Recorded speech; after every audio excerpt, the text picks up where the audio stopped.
हाँ जी दोस्तों, नमस्कार।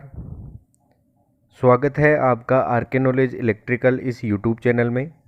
दोस्तों, ऑनलाइन टेस्ट सीरीज़ शुरू कर रखी है।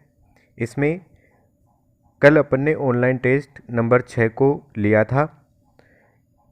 जिन्होंने टेस्ट दिया है वो इस वीडियो को ज़रूर देखें, क्योंकि इस टेस्ट में अपन ऑनलाइन टेस्ट नंबर 6 की आंसर की के बात करने वाले हैं।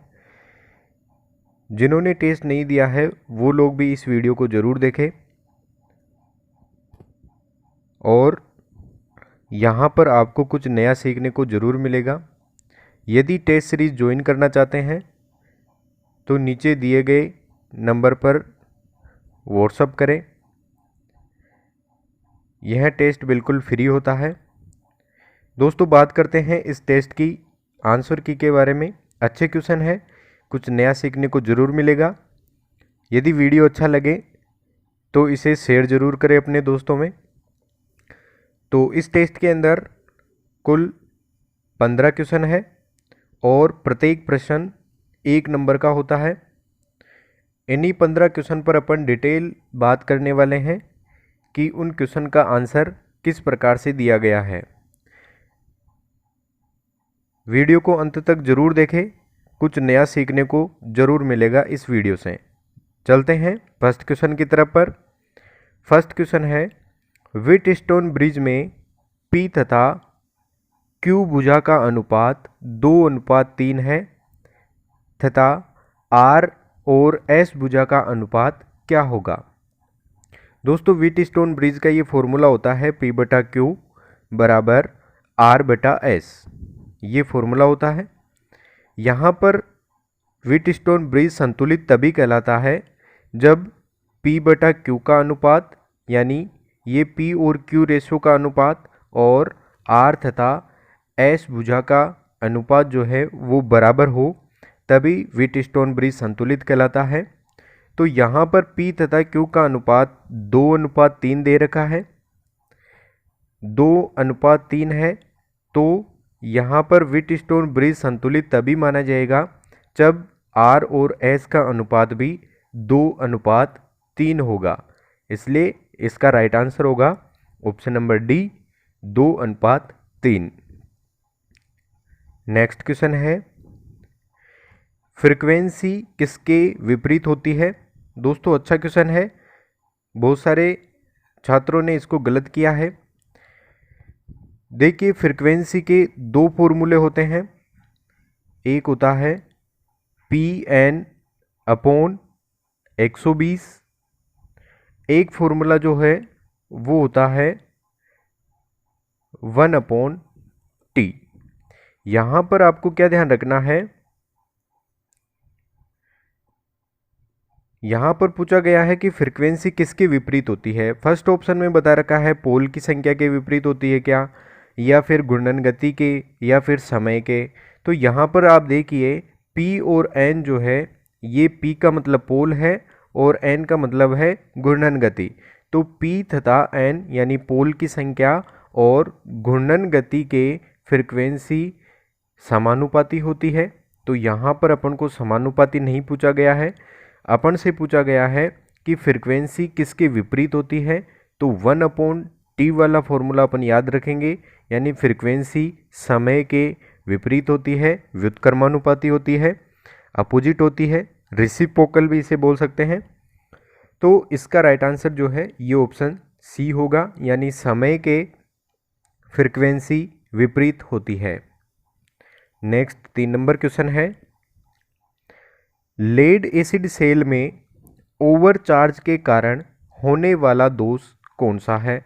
दोस्तों, लेड एसिड सेल में 4 प्रकार के दोष पाए जाते हैं।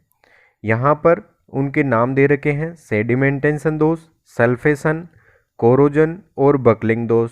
तो ओवरचार्ज के कारण यहाँ पर लेड एसिड सेल में जो दोष उत्पन्न होता है वो बकलिंग दोष होता है, यानी इसका आंसर ऑप्शन डी रहेगा। सेडिमेंटेशन दोष को तलछट दोष बोलते हैं। ये जल या प्लेटों की अशुद्धियाँ सेल की तली में जमा होने से प्लेटें शॉर्ट सर्किट हो जाती है, तब ये सल्फेशन दोष कहलाता है, सेडिमेंटेशन दोष कहलाता है। सल्फेशन दोष जो है ये अधिक समय तक बैटरी को यदि कार्य में नहीं लेते हैं तो इसका इलेक्ट्रोलाइट गाढ़ा हो जाता है, तब सल्फेशन दोष उत्पन्न हो जाता है। कोरोजन जो है वो बैटरी की टर्मिनलों पर सफ़ेद नीली परत जमा हो जाती है, उसे कोरोजन दोष कहते हैं। यहाँ पर इस क्वेश्चन का राइट आंसर होगा ऑप्शन डी, बकलिंग दोष। ओवरचार्ज और ओवरलोड पर जब बैटरी को डिस्चार्ज कर दिया जाता है तब बैटरी में बकलिंग दोष उत्पन्न होता है। नेक्स्ट क्वेश्चन पर चलते हैं। 4 नंबर क्वेश्चन है, अच्छा क्वेश्चन है। अनुचुंबकीय पदार्थ की चुंबकशीलता कितनी होती है? दोस्तों, चुंबकशीलता के आधार पर चुंबकीय पदार्थ 3 प्रकार से वर्गीकृत किए गए हैं। फेरोमैग्नेटिक पदार्थ, पैरामैग्नेटिक पदार्थ और डायामैग्नेटिक पदार्थ। फेरोमैग्नेटिक यानी लोह चुंबकीय पदार्थ, पैरामैग्नेटिक यानी अनुचुंबकीय, डायामैग्नेटिक यानी डायामैग्नेटिक मटेरियल। तो यहाँ पर अपन से पूछा गया है अनुचुंबकीय पदार्थों की चुंबकशीलता कितनी होती है। तो अनुचुंबकीय पदार्थों की चुंबकशीलता इकाई से कुछ अधिक होती है। फेरोचुंबकीय की इकाई से बहुत अधिक होती है। तब यदि फेरोचुंबकीय यानी लोह चुंबकीय के लिए पूछा जाता तब अपन ऑप्शन बी इसका राइट आंसर करते हैं। इकाई से कम जो है वो डायामैग्नेटिक की होती है और इकाई किसी भी चुंबकीय पदार्थों की नहीं होती है। तो यहाँ पर अपना राइट आंसर रहेगा इकाई से कुछ अधिक होती है अनुचुंबकीय पदार्थों की चुंबकशीलता। आगे क्वेश्चन पर चलते हैं। 5 नंबर क्वेश्चन है, एक बैटरी एक 144 AH 9 एम्पियर करंट कितने घंटों तक प्रदान कर सकती है? यानी एक बैटरी है वो 144 AH की है, तो 9 एम्पियर की करंट वह कितने समय तक या कितने घंटे तक वो प्रदान कर सकती है। देखो दोस्तों, बैटरी की दक्षता जो है वो यहाँ पर AH में ली जाती है, यानी एम्पियर हावर में ली जाती है। यहाँ पर बैटरी की क्षमता जो है ये बता रखी है अपन को 144 बता रखी है। यहाँ पर पूछा गया है कि उससे 9 एम्पियर की करंट ले रहे हैं तो ये कितने समय तक दे सकती है, यानी अपन को H का मान निकालना है। इसी समीकरण से यदि H अपन निकालेंगे तो ये फॉर्मूला जो है अपना इस प्रकार से हो जाएगा, यानी आपको इसकी बैटरी की दक्षता ऊपर रखनी है और नीचे इसका एम्पियर रखना है, यानी 144 के अंदर भाग लगाना है 9 का, तो इसका जो समय है वो घंटे के अंदर आ जाएगा। H बराबर इस समय इसको हल करने पर आएगा 16 घंटे, यानी 144 AH की बैटरी 9 एम्पियर की करंट जो है वो 16 घंटे तक प्रदान कर सकती है। राइट आंसर ऑप्शन सी रहेगा। 6 नंबर क्वेश्चन है, ये वेरी मोस्ट क्वेश्चन है, इस पर बहुत सारे लोगों को डाउट भी था, लेकिन अच्छा क्वेश्चन है, ये कुछ नया सीखने को जरूर देगा। यहाँ पे देखिए बता रखा है कि जावक्रीय यानी साइनोसोडियल करंट को I बराबर 70 साइन 314 t द्वारा व्यक्त किया गया है, तो आवृत्ति क्या होगी। दोस्तों, ये एक समीकरण है और ये समीकरण जो एक्चुअल में जो पूरी समीकरण होती है ये वोल्टेज और करंट के लिए बिल्कुल सेम होती है। करंट के लिए अपन बताएं, करंट के लिए ये होती है I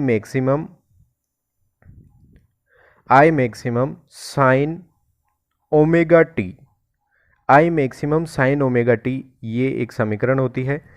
यहाँ पर अपन को जो बता रखा है साइन से पहले 70 लिख रखा है, तो ये जो इसके साइन से पहले जो लिखा हुआ है ये इसका शिखर मान है करंट का, और यहाँ पर ओमेगा की जगह ये 314 जो लिखा हुआ है ये इस ओमेगा का मान होता है। और दोस्तों, ओमेगा का मान पता होना चाहिए आपको, ऑफलाइन क्लास में भी इसको बहुत बार करा रखा है, यानी ओमेगा बराबर होता है 2πf। तो यहाँ पर ओमेगा का मान अपन को बता रखा है कि ओमेगा जो है वो 314 है, तो यहाँ पर अपन 2πf से अपन फ्रिक्वेंसी निकाल सकते हैं। देखिए किस प्रकार से इसको हल कर लेंगे अपन, जब अपन 314 में 2π का भाग लगा देंगे, यानी 314 में 2π का अपन भाग लगा देंगे, पाई की जगह अपन रख लेंगे 3.14, पाई का मान रख लेंगे। जब इसको हल करेंगे ना तब इसका राइट आंसर होगा 50 हर्ट्ज, यानी फ्रीक्वेंसी का मान अपन को मिल जाएगा। वापस देख लीजिए किस प्रकार से होगा। यहाँ पर ये पूरी समीकरण में फिर से बता रहा हूँ, ये करंट के लिए होती है I maximum sine omega T, sine omega T, ये समीकरण होती है। साइन से पहले जो मान लिखा हुआ है वो शिखर मान है, टी से पहले जो मान लिखा हुआ है वो ओमेगा का मान है, यानी टी के पहले 314 लिखा है, ये ओमेगा का मान है, यानी ओमेगा बराबर होता है 2 पाई एफ, ओमेगा बराबर होता है, ओमेगा का मान बता रखा है 314, ओमेगा का मान 314 है, इसके बराबर में रखेंगे 2 पाई एफ। अब यहाँ से अपन फ्रिक्वेंसी निकाल सकते हैं, फ्रिक्वेंसी जब निकालेंगे तो ये 2 पाई 314 के बटे में आ जाएगा, यानी 314 अपॉन 2 पाई करेंगे, पाई का मान रख देंगे 3.14, जब इसको हल करेंगे तब इसका राइट आंसर आ जाएगा 50 हर्ट्ज। ऑप्शन बी इसका राइट आंसर होगा। यदि यही समीकरण यदि वोल्टेज के लिए हो तो फिर ये हो जाएगी V बराबर V maximum sine omega T, यानी यहाँ पर करंट की जगह V लिखा जाएगा और बिल्कुल वही समीकरण रहेगी। अच्छी समीकरण है, इससे क्वेश्चन पूछे भी जाते हैं कंपटीशन एग्जाम में। नेक्स्ट क्वेश्चन पर चलते हैं।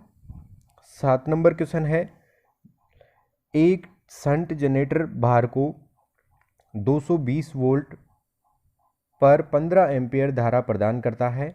यदि शंट फील्ड का प्रतिरोध 100 ओम हो तब आर्मेचर धारा का मान क्या होगा। यहाँ पर देखो न्यूमेरिकल क्वेश्चन करने का एक ही तरीका होता है कि इसमें अपन से पूछा गया है, तो यहाँ पर अपन को आर्मेचर करंट पूछा गया है और आर्मेचर करंट शंट जनरेटर के अंदर होती है IL यानी load current plus shunt field की करंट यानी ISH। अभी यहाँ पर IA अपन को निकालना है तो IL प्लस ISH करना पड़ेगा। यहाँ पर लोड करंट का मान अपन को बता रखा है कि 15 एम्पियर है। अब अपन को ISH का मान नहीं दे रखा है, ISH का मान निकालने के लिए अपन को यहाँ पर शंट फील्ड का प्रतिरोध और उसका वोल्टेज बता रखा है, तो अपन उससे ISH निकाल लेंगे, यानी ISH निकालने के लिए अपन को करना पड़ेगा V अपॉन RSH।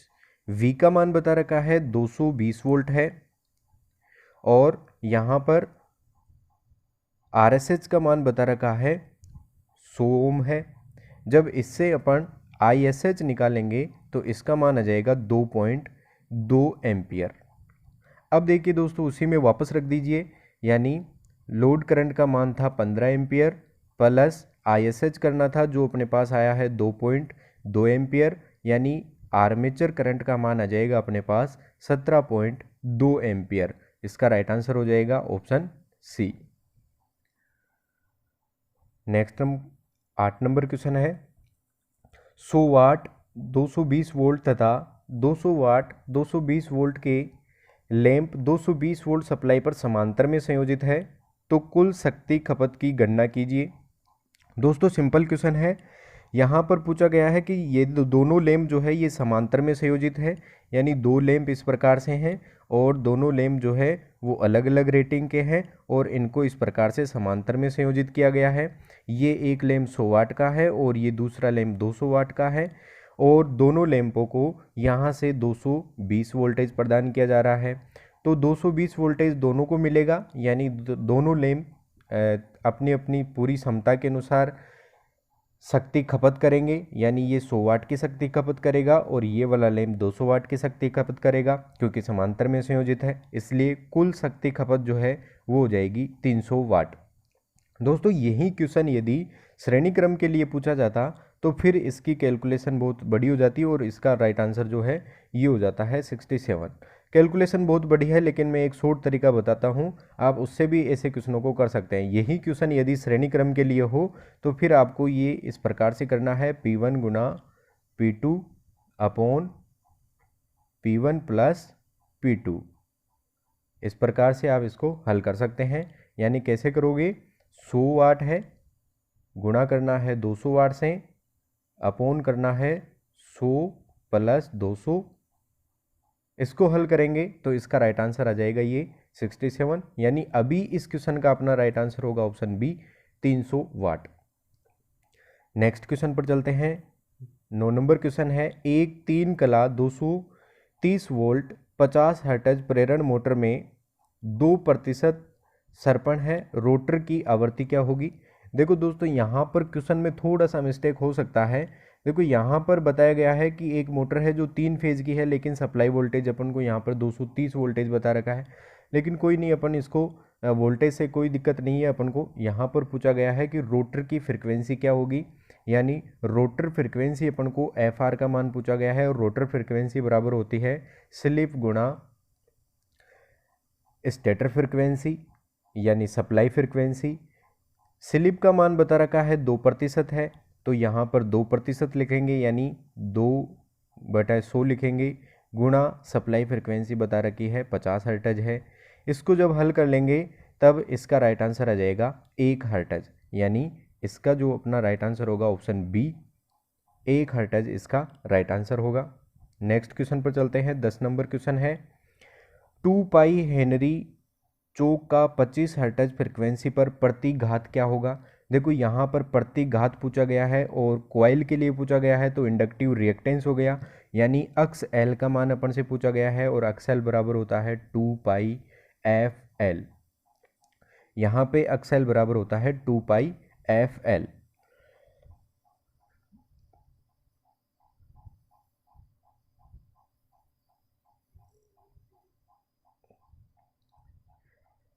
तो यहाँ पर देखो अभी 2 पाई की जगह अपन 2 पाई रख लेंगे, इसी प्रकार से 2 पाई की जगह 2 पाई रखेंगे और गुणा करेंगे। यहाँ पे देखो पाई का मान अभी नहीं रखना है क्योंकि क्वेश्चन में अपन को पाई दे रखा है, तो पाई से पाई कैंसिल हो जाएगा।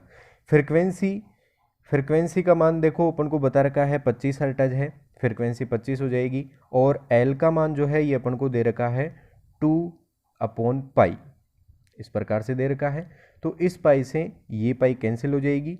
अभी जब इनको हल करेंगे तो देखो हो जाएगा 25 × 2 50, 50 × 2 100 हो जाएगा, यानी इसका राइट आंसर हो जाएगा 100 ओम का रिएक्टेंस होगा, जिसे इंडक्टिव रिएक्टेंस अपन कहेंगे।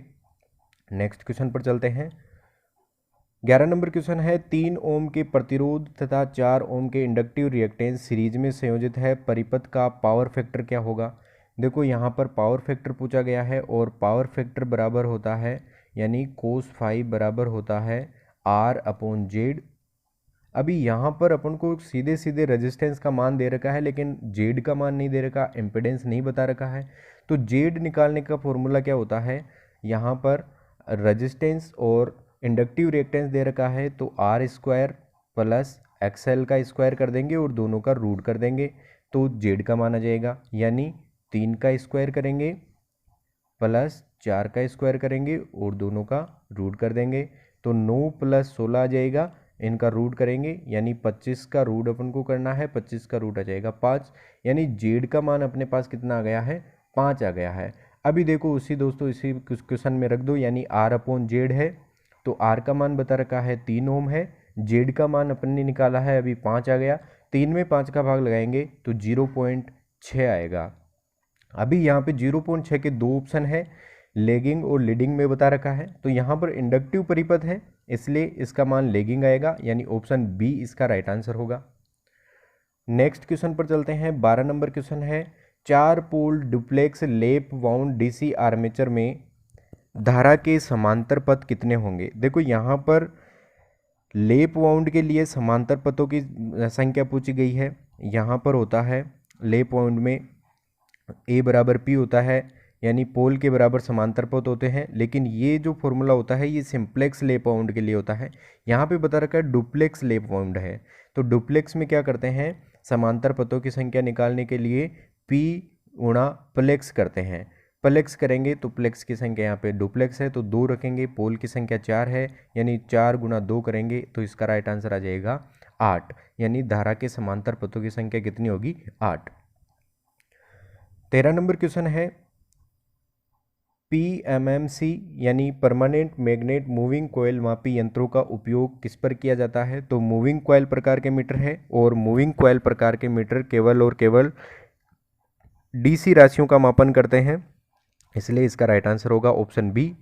केवल AC पर मापने वाले मीटर इंडक्शन टाइप प्रकार के मीटर आते हैं और दोनों मापने वाले मूविंग आयरन प्रकार के मीटर आते हैं।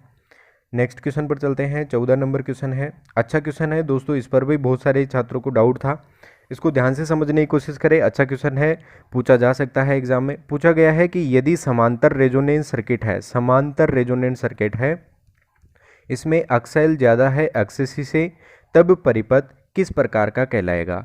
दोस्तों अभी देखो अक्सैल ज़्यादा है एक्सेसी से, तो अपन सीधा सोच लेते हैं कि अक्सैल ज़्यादा है यानी इंडक्टिव रिएक्टेंस ज़्यादा है, इंडक्टिव रिएक्टेंस ज़्यादा है तो परिपथ इंडक्टिव कहलाएगा, लेकिन ये बिल्कुल गलत हो जाता है। दोस्तों यहाँ पर समांतर रेजोनेंट सर्किट बोला गया है। रेजोनेंस सर्किट चाहे समांतर हो चाहे श्रेणी हो, यहाँ पर अपन को देखना है कि जैसे समांतर रेजोनेंट सर्किट है, समांतर रेजोनेंट सर्किट के अंदर वोल्टेज समान होता है, तो करंट के अकॉर्डिंग इनको परिपथ को देखा जाता है। यानी यहाँ पर इंडक्टिव रिएक्टेंस ज़्यादा है और कैपेसिटिव रिएक्टेंस कम है। इंडक्टिव रिएक्टेंस ज़्यादा है तो इंडक्टर का करंट जो है ये कम होगा और कैपेसिटर का करंट अधिक होगा, यानी IC जो है ये अधिक होगा। वापस देखिए, इंडक्टिव रिएक्टेंस अधिक है यानी इंडक्टिव करंट जो है वो कम होगा, जबकि कैपेसिटिव करंट जो है वो अधिक होगा। वोल्टेज समान है क्योंकि समांतर रेजोनेंट है, तो करंट के अकॉर्डिंग इन परिपथ को अपन पहचानेंगे। तो यहाँ पर करंट का मान जिसका ज़्यादा है परिपथ उसी का कहलाएगा। तो करंट किसकी ज़्यादा है, कैपेसिटर की ज़्यादा है, इसलिए यह परिपथ कैपेसिटिव परिपथ होगा। तो इसका राइट आंसर ऑप्शन ए होगा। अब देखिए दोस्तों, इसको यदि श्रेणी रेजोनेंट सर्किट होता, श्रेणी रेजोनेंट सर्किट में यही चीज़ अपन से पूछी जाती तो परिपथ किस प्रकार का कहलाएगा। तो श्रेणी रेजोनेंट में करंट समान होता है, तो फिर अपन करंट के समान इसको नहीं देखते, फिर अपन यहाँ पर इसको वोल्टेज के अनुसार देखते हैं। यानी अब फिर वोल्टेज के अनुसार देखेंगे तो देखो यहाँ पर अक्स एल का मान ज़्यादा है, अक्स एल का मान ज़्यादा है, तो अक्स एल ज़्यादा है तो फिर इस पर ही वोल्टेज ज़्यादा ड्रॉप होगा, क्योंकि श्रेणी में जिसका प्रतिरोध ज़्यादा होता है वोल्टेज ड्रॉप उसी पर ज़्यादा होता है।